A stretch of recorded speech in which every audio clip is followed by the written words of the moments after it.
안녕하십니까. 2024년 1월 3일 수요일입니다. 코페스 동반자 채널에서 오늘은 러시아 KH-22 미사일을 우크라이나가 못 막는다고 미국도 못 막을까? 한국도 막는다. 이런 주제로 말씀을 드리기로 하겠습니다. 오늘 이 이야기를 주제로 삼은 것은 요즘 들어서 부쩍 늘어난 북한의 대남 선전전 때문에 그런 겁니다. 올해 전쟁을 하겠다. 남한을 먹겠다. 그리고 나서 최근에는 우크라이나 전쟁에서 러시아가 사용한 KH-21 초음속 순항 미사일을 우크라이나가 한 발도 막지 못했다. 이거는 우크라이나에 미국의 패트리어트 방공 미사일이 있어도 막지 못한다는 증거다. 러시아가 이걸 북한에 줬다. 이 기술을 북한에 전수해줬다. 이런 음모론이 계속 지금 퍼지고 있기 때문에 그런 겁니다. 그리고 이게 확산되는 추세입니다. 그런데 사실은 그렇지 않습니다. 최근에 발표한 우크라이나 군대의 성명에도 우크라이나가 패트리어트 미사일만 충분히 갖고 있다면 KH-22도 방어할 수 있다. 패트리어트 3 미사일은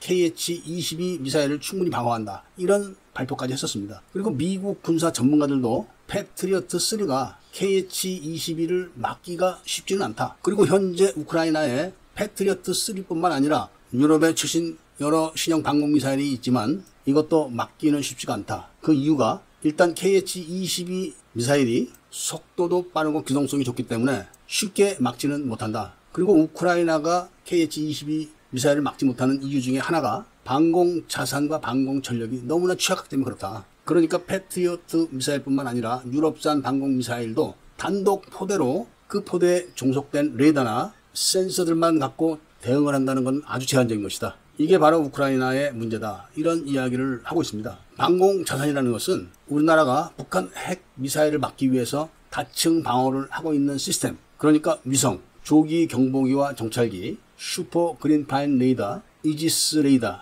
그리고 각종 지역에 흩어져 있는 레이더들이 유기적으로 연동돼서 네트워크화되어 있는 것을 방공 자산이라고 하는 겁니다. 그리고 그런 방공 자산을 뒷받침할 수 있는 충분한 방공 화력, 이게 갖춰지기만 하면은 킨잘 정도 막는 것은 아무것도 아닙니다. 우크라이나 군도 S-300 미사일만 갖고 있어도 충분히 막는다고 이야기를 하고 있습니다. 이런 실정인데 우크라이나군이 막지 못했으니까 미국도 막지 못한다. 왜냐하면 우크라이나에 패트리어트 미사일이 있음에도 불구하고 막지 못했기 때문이다. 이렇게 선전을 지금 하고 있는 겁니다. 그리고 그 기술을 러시아가 북한에 줬다. 앞으로 미국 항공모함이 북한 근처에 못 간다. 이런 이야기까지 지금 막 지어서 퍼뜨리고 있는데 그게 다 허무맹랑한 소리다 이겁니다. 한국에 있는 패트리어트 미사일만 해도 미군의 사드 미사일과 연계되어 있습니다. 그리고 한국만 해도 슈퍼그린파인 레이더와 여러 대의 이지스함들이 지금 진을 치고 있는데 쉽게 탐지를 할 수가 있고 수십 개의 천궁2 포대가 있습니다. 천궁2 성능은 러시아의 S-300보다 우수합니다. 그러니까 지금 당장이라도 충분히 막을 수 있다 이런 이야기입니다. 뿐만 아니라 한국은 선제 타격 능력이 있기 때문에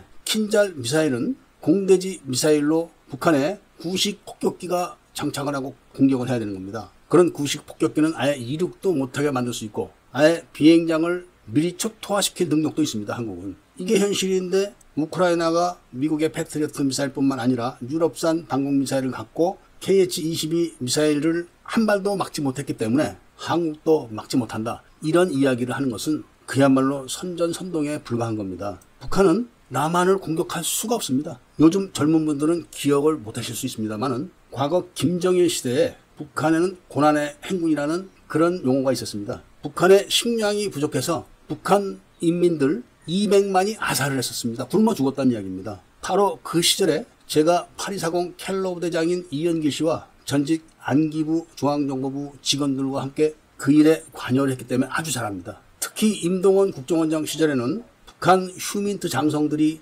영변 핵기지 도면과 인근 화학기지 도면 그리고 핵실험을 했던 흑 한 사발을 이연기 씨를 통해서 국정원으로 보내온 거를 김대중 전 대통령이 받지 말라고 지시를 하고 임동원이 거부를 한 거를 몰래 빼돌려서 미국 CIA로 넘긴 공작을 추진했던 사람이라서 아주 잘 알고 있는데 북한은 절대로 대한민국을 침략하지 못합니다. 북한이 고난의 행군 시절에 북한 자체가 구소련처럼 망하기 직전이었었는데 이거를 김대중 정부가 아주 큰 잘못을 저질러서 햇볕 정책이라는 미명하에 북한을 살려놨고 그때부터 지금까지 연명을 하는 걸 도와주고 있기 때문에 그런 겁니다. 따라서 앞으로 어떤 사람이나 어떤 유튜브, 어떤 매체에서 북한이 올해 침략한다, 러시아가 북한의 KH-22 기술을 이전해줘서 앞으로 남한은 북한 미사일을 막지 못한다, 이런 이야기는 다 유언비어라는 말씀을 전해드리면서 오늘 이야기를 마치고자 합니다. 애국 시민분들과 밀매분들께서는 구독을 꼭 해주시고 좋아요와 알림 설정도 부탁드리면서 이야기를 들어주신 데 대해서 감사드립니다.